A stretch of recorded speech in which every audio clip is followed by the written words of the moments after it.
Growing up, I had an affinity for scary media, from old cheesy slashers, from things like Texas Chainsaw Massacre to The Hills Have Eyes, and things that I would find milling about on YouTube when I was younger. Needless to say, not many things truly get under my skin. That was until I played Fear and Hunger. Now, this video is not going to be a full review as I have not finished the game in its entirety, but I felt the need to create a video about my impressions of it, as well as shout it out for being one of the coolest dark fantasy pieces I have seen or heard of since Berserk. So, without further delay, let's delve into the world of Fear and Hunger. The story follows you, an adventurer, being given the task of retrieving a famed captain of a mercenary band for the officials of the Kingdom of Rodan, from the depths of the kingdom's dungeons known as Fear and Hunger. Already, something seems afoot that it is strange that the kingdom hires an outsider for something that should be simple. Throughout the game, you'll encounter strange and dangerous creatures with malicious intent, hell-bent on ending your sad excuse of an existence. The mechanics of this game are some of the strangest but most interesting I have seen in a long time. So the two main things you have to watch out for are, as the title suggests, fear and hunger. Hunger is dealt with by eating, and fear is dealt with by drinking. There is a constant struggle to search for supplies so that you and your fellow party members do not die of starvation or be too scared to continue on in the dungeons, though with time, I'm sure you will learn to adapt to this. Now, before I got into this game, I was told a few simple things that have helped me through the game as I have played. The first being, do not fight. I know it sounds weird, an RPG where you shouldn't fight, but believe me, there's a time and place for everything, but most encounters you can avoid if you try. Running is one of your greatest tactics, at least until you get later in the game, which still is useful depending on what you're encountering in the depths. If you do have to fight, I strongly advise you to wait until you have at least one other party member, as combat by yourself is almost certainly a death wish. Also, aim for the enemy's legs, as this will make most of the enemies in the game weak to attacks to their heads, which will result in a win usually. Sometimes though, enemies can cheap shot you, so pick your fights carefully. One more thing about fights, you can lose your limbs permanently in a playthrough, as can your party members. But I will let you guys in on a secret. There may or may not be items that will negate this and make the game easier, but you'll have to find those things on your own. With almost every RPG, you have some sort of mystical gods that guide the universe. Fear and Hunger, albeit in a darker sense, also has this. You as a player can choose whether to serve the old gods or the new gods. The old gods require the player to commit acts of devotion to strengthen your bond with them, while the new gods are harder to contact, but you may encounter beings who can speak for you to these new gods.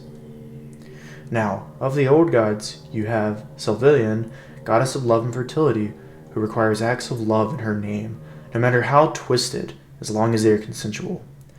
Grogaroth, god of human sacrifices and all things bloody, who requires acts of chaos and death in his name. Almir, god of sacrifice and overall human determination, who favors sacrifices. And finally, god of the depths, who represents darkness and revulsion. The gods in Fear and Hunger are shrouded in mystery, but maybe you can find their secrets as you search the depths. For this last portion of the video, I wanted to do something that was a little less scripted and go into some of the more, gritty details about what to expect when you are playing this game if you decide to play it. Now, something I failed to mention at the beginning and have kind of implied throughout the video, this game is dark. And I mean, if you've read Berserk, or if you know of Berserk and you know of the sacrifice arc in Berserk, then you know that it gets really, really dark real fast. And as if the whole manga wasn't already dark, but that's besides the point. This game is like if the sacrifice arc was the whole entire manga, where there was no good moments or it was wow, our protagonist is really, kicking the bad guy's ass. It was just boom, bam, things are really bad all the time. There are a lot of heavy themes of SA and even worse things in this game. So I do not recommend this for people that uh, have an issue with things like that in games, or just can't deal with things like that in these games, which is totally understandable. As I said, it's not for the faint of heart, and I cannot recommend this game to everyone, but for the people who like dark fantasy and it isn't, they're not overly sensitive to those kinds of topics and it doesn't bother them as much, then I cannot recommend this game enough, as it is one of the more, as I've said earlier, unique takes on an RPG that I have seen in a while, that is willing to go down those nitty gritty dark paths that not a lot of games that I have seen, at least, really go down those dark paths. There was a portion in the video, there were a few portions that I had to remove because I was afraid to put them in it, because they might get taken down by YouTube, they have an issue with anything that might even seem remotely sexual, which is fair, terms of service, yada yada. There was a portion in my playthrough, or during my playthrough that I'm still playing, where my character had lost his legs, but I had somehow found myself down in this cavern system.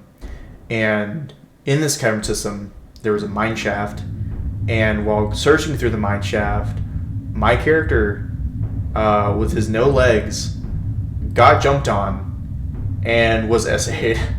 And at that moment, I had to take a minute. And, that's when it almost got, too much for me. And I'm not the faint-hearted sort of person, but this is definitely one of those topics that it's really hard to portray correctly, if there even is a correct way to portray it, or to show it in a medium and just show how horrible it can be. And I feel like this game shows how horrible people can be, as well as it just shows how weird and twisted fantasy can get, given the right setting. But besides not talking about or not mentioning the darker themes that are in this game, overall the world building and the characters that you can talk to that don't immediately want to kill you is insane for as small as the game is. I think the game is roughly around 10 hours long, I think, if you kind of know what you're doing and you don't get killed like me every 5 seconds. It is very, very interesting learning about the old gods and the new gods and the characters and why you're even here in the first place. Do you really want to be in these dungeons? And just the way the dark, gritty nature of the world, the color palette is also interesting. There are some areas where it is just super, super dark and you can't see a thing, and there are other areas where might be one color and it just pops. It looks really, really, really good on the screen. And it's, like I said, it's been a long time since I've played a game that really got under my skin like this game has. It's also one of the only games I can think of where when you want to save, it makes you flip a coin, and if you don't pick the right thing that you flipped on, so it makes you choose between heads and tails. If you don't land, say I pick heads and it doesn't land on heads, you will be killed. Your character will die, and you will have to go back to the last place that you were actually able to save. That is honestly one of my biggest gripes of the game, I guess, is it's interesting at first as a save feature, but it doesn't make any sense because it's one of those things where it's it actively almost discourages the player from saving, which that adds to the gritty nature of the game and just making it overall more difficult. But at the same time, it's like if I've been playing for, 3-4 hours, however long, trying to get farther into the game, and I really want to save, I don't think I as a player should have to rely on chance to be able to save the game. But I digress. Some people really like that feature. Some people absolutely hate it. I can see both sides of the argument. Overall, I don't really prefer it, but it's something that I've learned to deal with as I played the game. There are things that make that as a gimmick easier to get around, like lucky coins are things that you can use to guarantee that you always get whatever you picked on. So if you picked heads, you're going to get heads whenever you flip that coin. There are also books of enlightenment. They allow you to save wherever you are. You don't have to be near a bed or anything.